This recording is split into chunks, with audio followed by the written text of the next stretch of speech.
the ROI of a true fan of your business? I'm talking about the kind of person who will rave about what you do, who will tell friends and families about what you sell.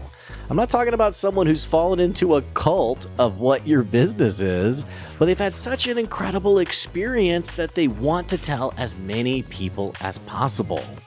You know those kinds of people. In fact, you might even be one of those kinds of people yourself for a select brand or two. And today we're digging into an old episode on the Good Advice podcast back from 2019 when I was a young, still learning how to do business podcaster, I guess. And I'm talking about one of the things that I still love talking about today, having your 1,000 screaming, raving fans. This is a timeless episode, though nowadays I've gotten a little bit grayer in the hair and in the beard. But if you've been thinking about how do I really take my business to the next level, I think you're going to find a lot of value in today's episode. Hey, real quick, if you didn't check out the podcast before today, my name is Blake Benz. I'm the host of the Good Advice podcast. We like to bring you actionable, practical things that can help you grow your business. No fluff, no academic stuff, just the real stuff that works. Also, before we jump into today's podcast, we do have a business that is sponsoring today's episode. You can check out this quick ad, and don't forget, if you enjoy the show and you want to support the show, you can either email blake@goodadvicecoaching.com, or you can check out our Patreon, patreon.com/goodadvice. Enjoy this episode and go build your raving fans. When disaster strikes in your home, do you know who to count on? I'm talking about when water damage, fire damage, or mold becomes a problem in your house. You need someone that you can trust who's going to get your house back in working order. That's why I love recommending Best Option Restoration here in Northwest Arkansas. Best Option Restoration is the perfect choice for when you need that initial response for damage in your home. They're a national leader here in our Northwest Arkansas community, and they are restoration specialists that can give you the peace of mind you need when you're facing the unthinkable.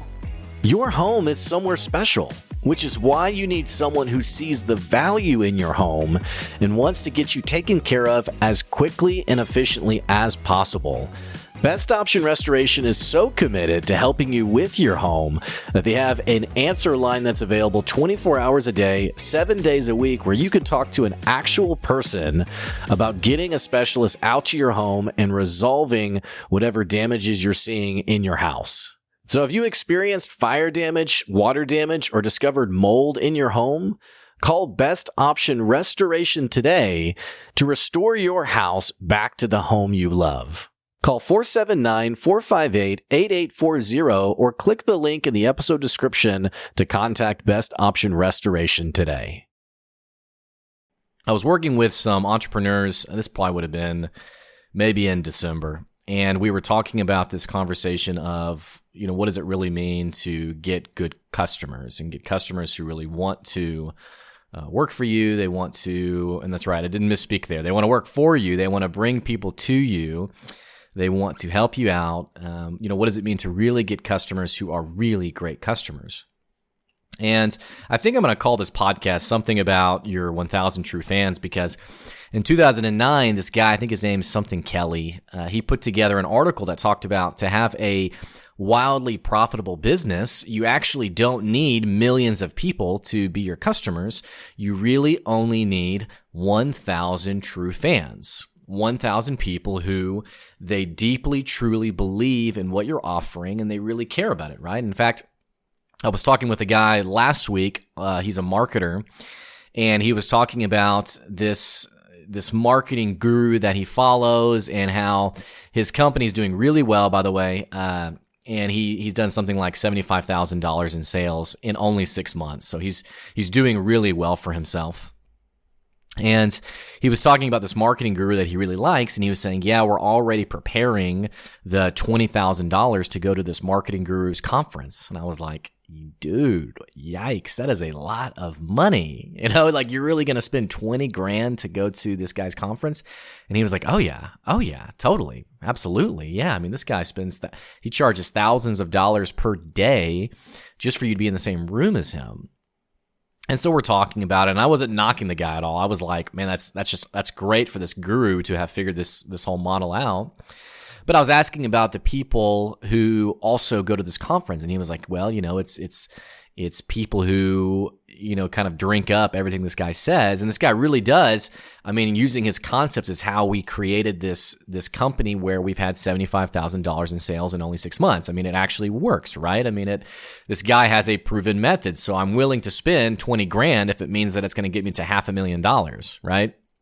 Well, so we're talking about it, and we're talking about kind of this concept of your 1,000 true fans. What does it mean to really have people who love your business? They love what you offer. Anytime you get mentioned, they're like, oh my gosh, that's phenomenal. Absolutely. I mean, these are the people who they're doing kind of the free marketing for you, right? I mean, you're not actually paying for them to do this for you. It's just whenever it gets brought up, they're like, yes, love that company. And the wording that my friend, the marketer, used was, he was like, you're almost kind of creating this cult, right? I mean, not literally a cult, but it's almost like this cult-like following that businesses, when they do it well, they have these rabid fans where, if someone ever challenges them, it's the fans are the first ones there to stand up and defend them. And I was thinking about what example I wanted to use today, and I was actually going through that folder of business examples, and I came across a fast food restaurant. And this fast food restaurant, what I had saved on my computer, it was a video that was posted on the internet just a couple of days ago, and you can probably find it actually. It's a video of a fast food employee who they had someone come through the drive-thru, and I guess they had the person had ordered a milkshake or a drink or something, and bottom line, the customer didn't get that drink. Now, the customer then drove off, not realizing that, oh yeah, I didn't get my milkshake. Well, the customer has driven out of the parking lot. They're driving down the street. And the video that got posted, it's someone on they're filming on their phone of this fast food employee booking it down the street with the drink in hand, trying to give it to this customer. And this guy actually, the customer has to take this roundabout road. And so the employee is able to cut across and catch this customer. And you see the car just kind of pull over, and the customer comes over, and the window rolls down. He's like, oh, here's your drink. And and it starts running. And this guy's like, 40 yards away. I mean, it's not like right outside the store. I mean, it's down the road. And I just thought about, man, what a great way for a customer to be a massive fan of your business, right? I mean, this employee has just ran down the road to get me my drink, right? Well, if you're wondering what this fast food restaurant is, you can probably already guess.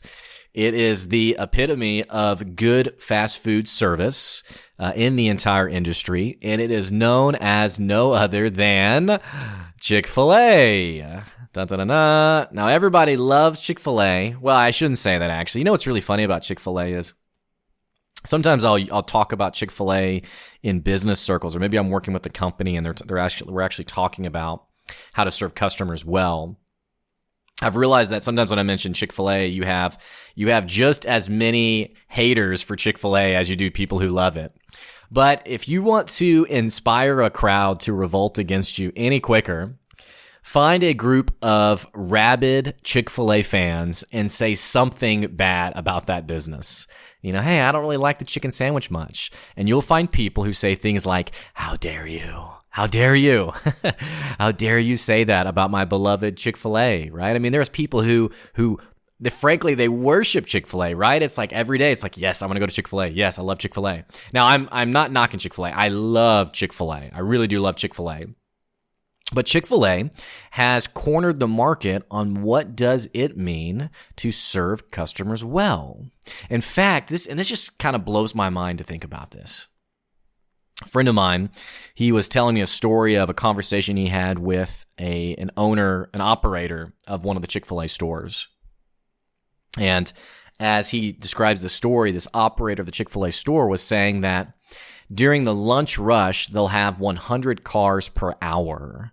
I mean, people who will just line up and wait to get through this line to get their Chick-fil-A food. But the owner said that what's not actually totally surprising, it isn't the number of people who come through that line. What's actually surprising is that people will wait in that line during the rush hour, and all they will order is a Diet Coke. So let that sit in for a second. Your fans love you so much that they will wait in line for 10 minutes, which I don't know if Chick-fil-A, does the line ever even take 10 minutes? Who knows?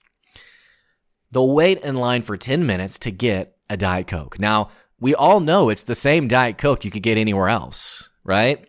In fact, my wife and I, sometimes when we go to Chick-fil-A, there's a Sonic literally right next door. And sometimes as we're driving up Chick-fil-A, we'll play this little game where we say, how many cars do you think's at Sonic? You know, how many cars do you think's going to be there? And she might say, but there's going to be 2 there. I bet there's going to be 3 there. And as we're pulling into Chick-fil-A, we look over to Sonic, and sure enough, there's only 1 or 2 cars actually in at Sonic. Now, it's the same Diet Coke. I could get it much easier going over to Sonic, but for some reason, you have people who, they love Chick-fil-A so much that they'll wait in the line for 10 minutes just to get that Diet Coke, right? In fact, I think about my own life. I remember one time I was picking up Chick-fil-A. I'll tell you 2 quick stories, actually. One time I was picking up, I was going through the drive-thru, and I was picking up some food. I was picking up some food for my wife because I'm a good husband like that. And the cashier starts making conversation with me, and she's asking what's going on. And on this particular day, it was my wife's birthday. My wife loves Chick-fil-A, and she also loves Chick-fil-A sauce, which, by the way, I'm a recent convert to Chick-fil-A sauce. I'm like, where have I been? Where has this been my whole life? What have I been doing? Well, so I tell the cashier, I'm like, oh, yeah, it's my wife's birthday today. And she's like, oh, that's so great. You know, what are you guys going to do? Whatever. Well, as I'm driving off, she goes, tell your wife happy birthday for me. And I'm thinking to myself, yeah, because my wife, hey, honey, the Chick-fil-A employee says happy birthday, right? Now, it's kind of silly, but also that says a lot about the kind of people who work at Chick-fil-A, right? Another quick example. I remember my wife actually had a bad experience at Chick-fil-A, and this is back when I was in school full-time for my doctorate, and she was picking me up from my class, and I was driving us home, and she's telling me about this bad interaction she's had at Chick-fil-A. Now, Chick-fil-A, I think, closes at like 9 o'clock or 9:30. Well, it's like 10:30 at night. Well, I pull a U-turn in the road and start driving to this Chick-fil-A, and she's like, what are you doing? What are we doing? And I'm like, this isn't right. This is messed up. You know, Chick-fil-A is better than this. So I pull up, you know, I bang on the door. I'm like that totally obnoxious customer. And a employee comes out, opens the door, and they don't say like, what do you want? Hey, we're closed. Hey, get out of here. The employee says, oh, hey, please come inside. How are you? What's going on? And I say, I want to talk to the manager. Manager comes over, and we get it resolved in a heartbeat, right? And even telling the story, I'm sure I sound like a totally entitled customer, but I was just so annoyed at the story she was telling me. I was like, this is not Chick-fil-A. Came to find out, big misunderstanding. The manager was like, really sorry, didn't want it to come across that way, really apologize. And they were so gracious about the whole thing that I was like, man, this is why you guys are the number 1 fast food restaurant in our area. This is why you guys are making $1 to $3 million per day, right? And see, it's because they really get it.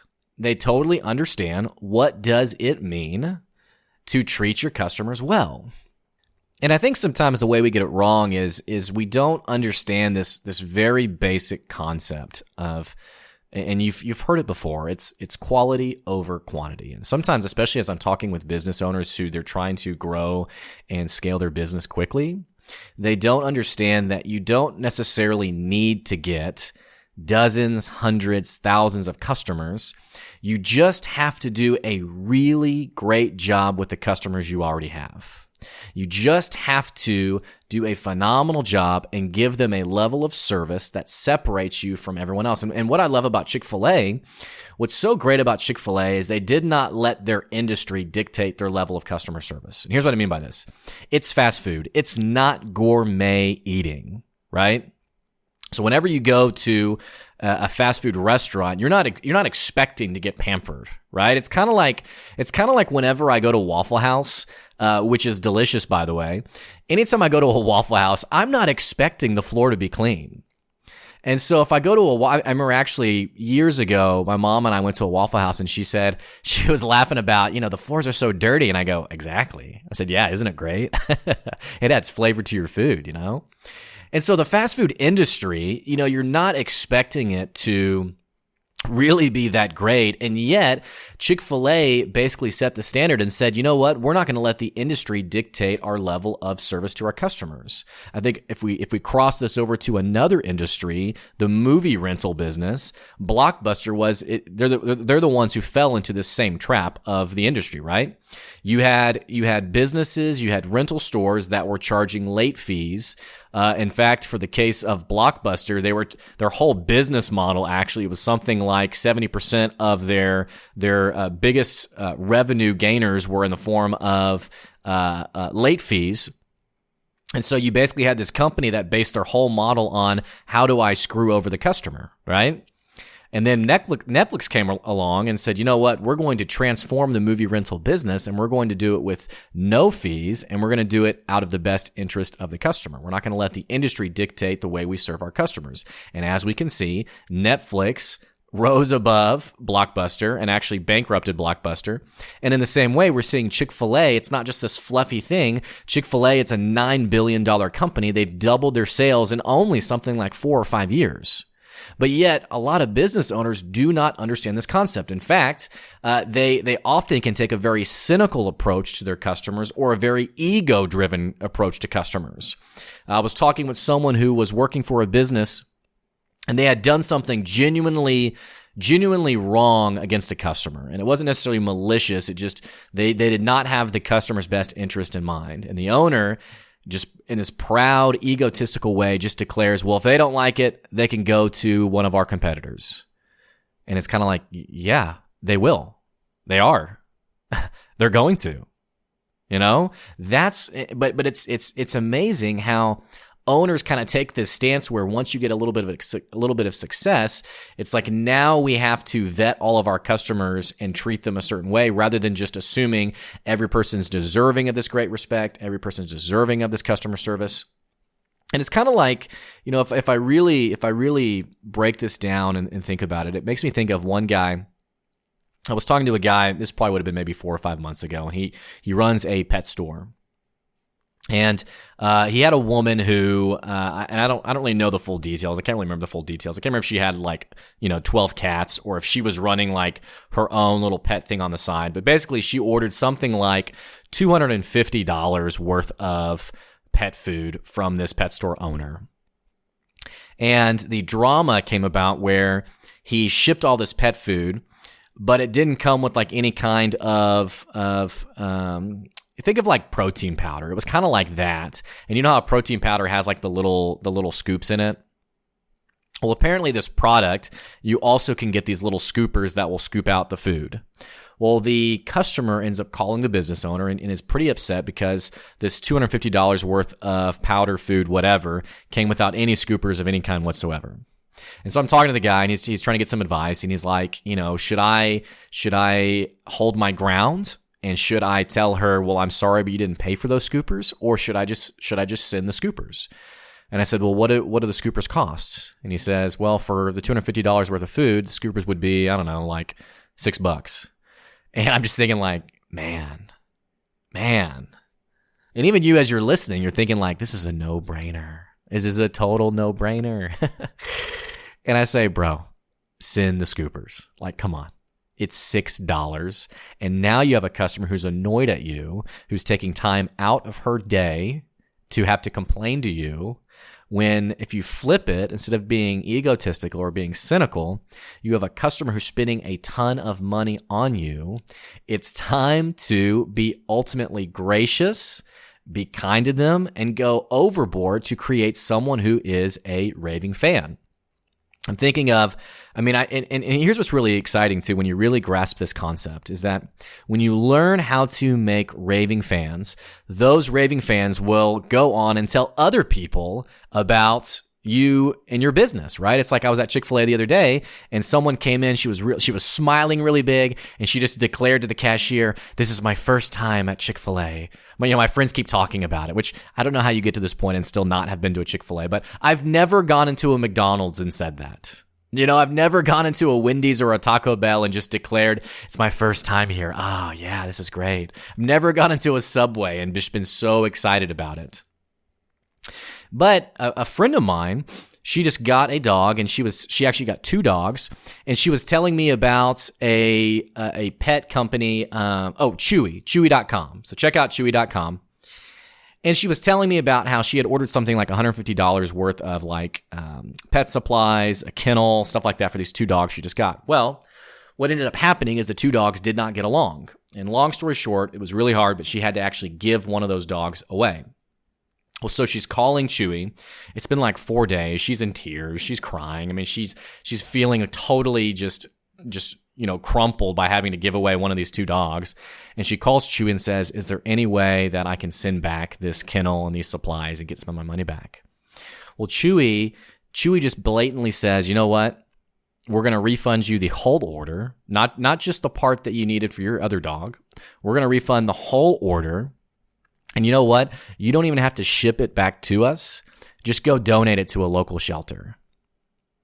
And she's telling me this story. She's like, I don't even know how they're making money, because she was saying how she went through all the reviews on the website. And apparently this isn't like a one-time deal. Apparently this company does this a lot, where they trust their customers and they consistently say things like, just give it to a shelter, keep it, whatever, we're going to refund it. And if in some ways it's what we've come to know to be the norm with like Amazon, right? Anytime you get on Amazon customer support, I have maybe one time not have them fix something for me. Right? I mean, they go over and beyond trying to solve my issues. In fact, a friend of mine, I will forever swear off Dell computers, by the way. There's like 4 companies that I will never shop at ever in my entire life. One of them's Best Buy, one is Dell, and I can't remember the other 2 right now, but I'm sure later I'll have some nightmare and it'll come to my mind. But so, Dell, I'll yell about Best Buy later. Dell, a friend of mine had ordered a computer from Dell, one of those pre-made computers, and it didn't work from day one. And the way it didn't work was that he would be on the computer, and after about half an hour, the computer would just turn off, which was really obnoxious. It was really frustrating. And long story short, Dell kept sending out repair people, could not fix it. And then finally, he was like, I just want to refund it. I don't want it anymore. And they say, ooh, sorry, it's been over 14 days. Or it's been over 30 days. Ooh, sorry. It's actually past our refund policy. And he's furious. I mean, he's thinking, how dare you? He's thinking, I've been trying to refund this thing, but you guys kept insisting on sending out repair people, and it's still not working. Like, what the heck? What's going on here? Well, so he has to basically go to battle with Dell. And after like 3 months, they finally just say, look, we've replaced everything. We don't know why it's not working. There's nothing else we can do. And he's just furious about it. Well, he bought it through Amazon.com, so he opens a chat with Amazon and says, here's what's going on. I know this is totally nonsensical. I bought it 3 months ago, and it doesn't work, and I get it. I know this sounds nuts, but I'm just at the end of my rope here. And Amazon says, you know what? We'll refund half of it. We'll give you half of your money back.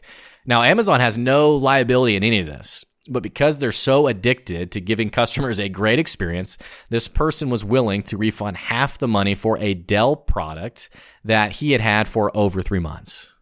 See, some companies, they understand how to treat customers well. And because of that, look at how many people love Amazon. How many people are rabid fans of Amazon, right?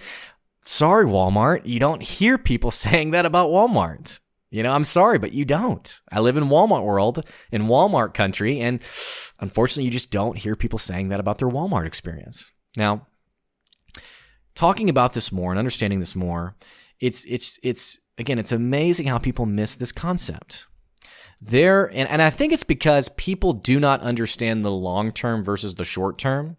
You know, there's very much this long game you have to play with your customers, and I don't mean that in a cunning way. I mean that there is a visibility you have to have with your customers long term to understand how one customer that you serve well over the course of a year will be enormously more profitable than a customer that you serve and ditch in a week or in a few days. Another way to think of that, I was working with a guy who he runs a construction business. He does in-home. He builds what's it called? Neighborhoods, whatever it's called. You know, the little communities where you have plenty of houses. They're all part of that little neighborhood. So he gets neighborhoods like that. And he also does in-home construction as well, where he'll repair someone's like kitchen or do a makeover of someone's like, I don't know, just random stuff like that. So, well, he was saying that on average, every customer, the marketing he spends, the cost per lead, or rather the cost per conversion, the people that actually end up booking with him is something like, I don't know, maybe it's like $800, $900. Now, he's making a lot more of that on the whole project, but he's also spending a lot for marketing. And so he comes to me and he says, I have this idea. A lot of my business actually is word of mouth. And so I want to give my people who talk about me, I want to give them something like, I don't know, some kind of referral bonus for them to incentivize them and thank them for sending business to my way. He asked me, what do you think about it? I go, well, how much are you thinking about giving away? And he says, I'm thinking about actually, for someone who closes a contract, I'm thinking about sending a signer's fee or a referral bonus of $300. And he says, is that too much? And I go, no, not at all, right? I mean, you're spending $800 to $900 on your marketing budget, getting each one of these leads. For a third of that, you can get something guaranteed. And frankly, it's probably going to be a much more powerful referral because it's through someone they know, right? But a lot of business owners are like, well, I could never do that. I could never give away a referral bonus. Only again, because we are not, we struggle sometimes to be long-term thinkers versus short-term thinkers. So as we think about this, as we continue to apply this to our own businesses, don't miss opportunities to really build your raving fans. Now, this concept isn't just about external customers. I think what's really cool about this is that it actually applies to internal employees as well. See, people, whenever we're part of a culture where we feel valued, where we feel like that we're cared for, where we feel like we're important, these are all the same things that a raving fan customer would feel. When an employee feels this way, they go way over the top for their company. It's kind of like when you think about Sunday night, the final hours before you start the work week.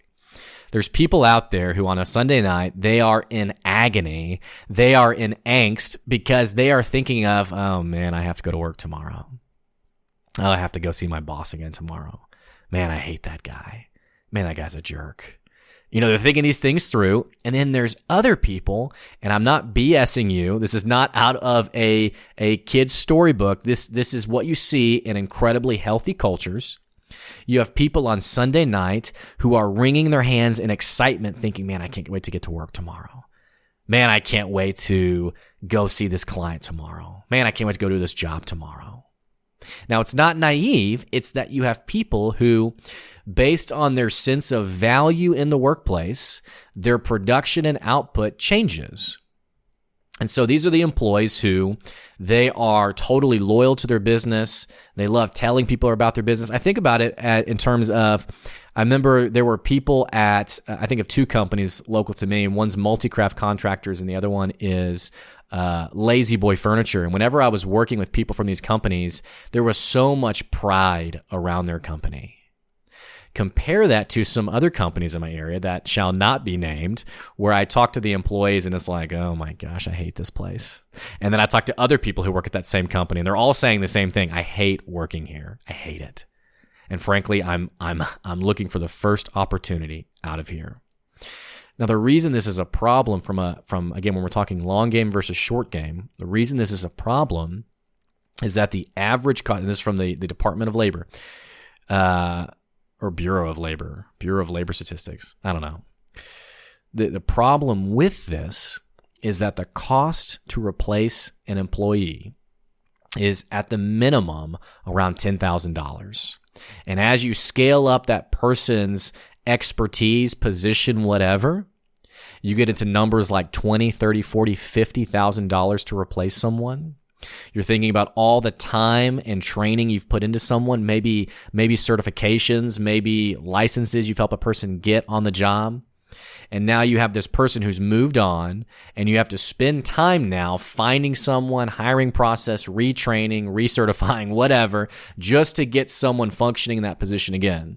So the cost of a hire that doesn't work out can actually be pretty detrimental to your business. Now, often what typically happens when I talk to business owners is whenever they have a problem with their employee, chances are the problem is not the employee. So whenever someone comes to me and says, I have a B team player, I have a C team player, I have someone who I feel like is a bad hire, typically they aren't actually a bad hire. Typically it's a boss who's running a company who does not comprehend how to treat their employees well. And I talked about this in my last episode of my podcast of, for example, you have the guy running the software company, or the at-home, the remote company where everybody's remote, and they've tripled the revenue for the business in the last 6 months, tripled the revenue.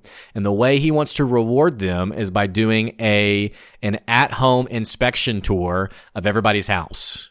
I mean, think about how psychotic, nonsensical, dumb that is, right? And what that then communicates to the value of an employee. Or a friend of mine, she was working for one company where she was hired for this director level role where she's managing some really important things.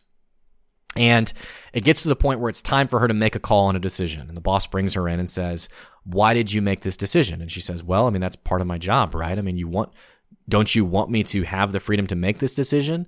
And she goes, yes and no. Yes, it's part of your job description, but no, I don't want you to make that decision. She goes, okay, well, I'm confused. Why did you hire me for this if you don't want me to do it? And she says, well, it's because you haven't earned my trust yet. I'm somebody who I believe that everyone has to earn my trust.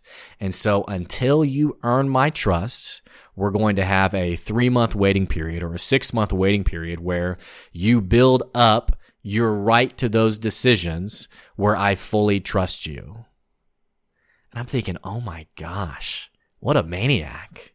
Seriously, what an ego-driven, nonsensical boss who frankly isn't building 1,000 screaming fans. You're building people who cannot wait to find the door, and then you're frustrated thinking, why can't I find good employees? You're frustrated because you can't find a yes man who just says yes and does everything that you want. And it's because people, think of it this way.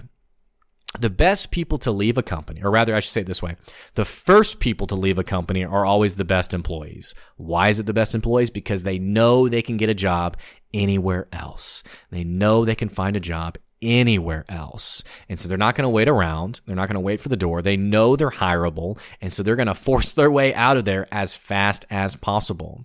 And the irony to all of this is that these are the most productive people for your business. These are the people who typically would love working for your business. They would love doing great things for you, but instead they are mismanaged, they're undervalued, they're underpaid a lot of times, and they're not cared for. And so rather than developing a screaming, raving fan, you find someone who was burned by you, right? Or they, whenever your company gets brought up, they say, oh, let me tell you, what happened to me when I worked there, right?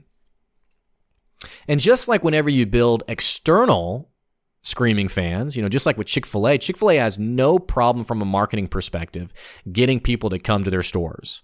I mean, it's so ridiculous that whenever they open a new restaurant, people will camp out for like 3 days to be one of the first customers in there, right? Now they're getting free chicken sandwiches for a year or something, or for life, I don't know. But the fact, McDonald's has opened new stores. I don't know anybody who's camped out for a McDonald's. So it's not just about sustaining your company from an external perspective of like guaranteeing that customer flow to your store. It's also understanding that when you look at people who love your company, they're going to produce 10 times more than anyone else in that company. It's kind of like Gallup put out a PDF study, really, I think it was summer 2017. I think they do this every year, but the one I was looking at was 2017, and they were talking about the state of the workplace and was talking about how there's engaged employees, there's just meh employees, they're just there, and then you have disengaged employees. Well, the engaged employees will produce 10 times the revenue of the other two groups. The disengaged employees will cost more than either of the other groups. They will cost more in terms of lost revenue and just the cost to replace them. And so from a sustainability standpoint, there's a real true metric related to your revenue as a business and the people that you take care of in your business, right? It's kind of like, when you think about what are the things that are really important to your business, the things that are really important are taking care of your customers, right? The things that aren't so important are the ways that we totally micromanage or constrain or constrict our employees to make them do things a certain way. And I get a lot of this is counterculture. I get it. There's people out there who it's like, I have a 9-to-5 employee. I have to get as much as I can from that 9-to-5 employee. And I'm coming from the bias of I really feel like the 9-to-5 is dead. I mean, I really feel like we're going to see the work culture. And I'm not saying that people won't work from 9 to 5. I'm not saying we won't have a full work day for people. I mean, I work from home. I do not have anyone forcing a 9 to 5 for me, but I have an absolute full work day regardless. So I'm not talking about people who will work or not work. I'm talking about this sort of widget model where you have your employees and they're just producing, they're like, it's like they are part of the assembly line of producing something for your company. And there's such a, when someone acts out or doesn't get the desired result, we kind of pull the lever or we replace them or we try to fix that because it doesn't work for our model, right? It's kind of like a friend of mine, he's an engineer, and I think I've told the story. He's an engineer, a really phenomenal engineer, does a great job. Well, around 3 o'clock in the afternoon, his boss will create fake work, like meaningless work, just to make sure he stays productive. And I'm like, man, you are burning out your engineer. I mean, you're screwing over. This guy's going to be looking for another job because he's going to have another boss who really appreciates him and treats him differently than someone who will just make up meaningless work to keep people productive. But see, that's what we do whenever we're stuck in this 9 to 5 widget mentality, right? Ultimately, it's our responsibility as business owners to internally create those fans and also externally take care of those people, those customers. There are too many, and I think what blows my mind is that these are such simple concepts. Like none of this is like, oh my gosh, I've never thought of this. They're such simple concepts, and yet there's so many businesses where this is foreign, where this is just like, nah, I don't really want to do that. Or, I was reading about Target today, and Target is in big trouble right now because their mobile app, so this is the app that you open on your phone to see what products are in the store. Well, basically, if you've ever done any kind of like cold calling sales, any kind of sales of any kind, you know that making a phone call has a much higher success rate in terms of getting the sale than sending an email or sending a letter or sending a note or what have you. And so I actually remember I was talking to someone who they were trying to close the deal and they're like, I've sent 5 emails. And I'm like, well, we'll call them. Well, I don't want to call them. I'm just going to email. And it's like, no, you need to call them. Get on the phone, give them a phone call, right? I mean, your email is going into the inbox of 20 million other emails, right? So a lot of salespeople know that if you can get someone on the phone, you have a much higher chance of closing the sale. Well, in the same way, Target knows that if I can get people in my store, I have a much higher chance of getting more sales from that person. So what Target's in trouble for is their mobile app will show a 10 to 20% discount on items when, and this is all related to your location data, when someone is outside of the store, like at home, compared to when you're in the store, those discounts go away. So here's what a typical customer will do. A customer will see on their phone that a particular product, let's say headphones, that headphones are on sale for $49.99. Well, then they'll go to the Target store and they'll see that product, they'll see the headphones, but they're not listed for $49.99, they're listed for $59.99. And so they're confused and they're thinking, that's really strange. And so they ask the cashier, hey, yeah, I'm here for these discounted headphones. And the cashier says, it's $59.99. And then the customer says, well, I mean, on my phone, on the mobile app, it was telling me it was $49.99. So then the cashier says, great, show me. We're happy to price match that. Just show me. Well, and this is what's screwed over Target, is when you open the mobile app and actually look at the product when you're in the store, it's back to the original price. And so what Target's getting in big trouble for is this very mischievous, to put it lightly, marketing method of we list something for, because they're not required to have the price be, they can change the price anytime they want, right? If you spend any time in the supply world on Walmart.com, Amazon, I mean, prices are constantly fluctuating, right? So they're not doing anything illegal. It's just that when customers are outside of the store, they list one price, and then once they're in the store, they change the price. And it's all through this thinking of once they're in the store, they're likely to buy something. Now, it doesn't take any kind of like rocket science, any real hard thinking to understand that this is it's such a shady, slimy, mistrusting practice for your customers that short term, it actually may get you more sales, but long term, it's not going to grow your raving fans. It's not going to grow your business. And so I think if I was going to sum up, like, how do you actually grow that 1,000 screaming fans? I think the answer is just to be kind and generous and to care more about other people than yourself. I have one client who, she is a phenomenal client. She's part of a major company, runs an awesome business.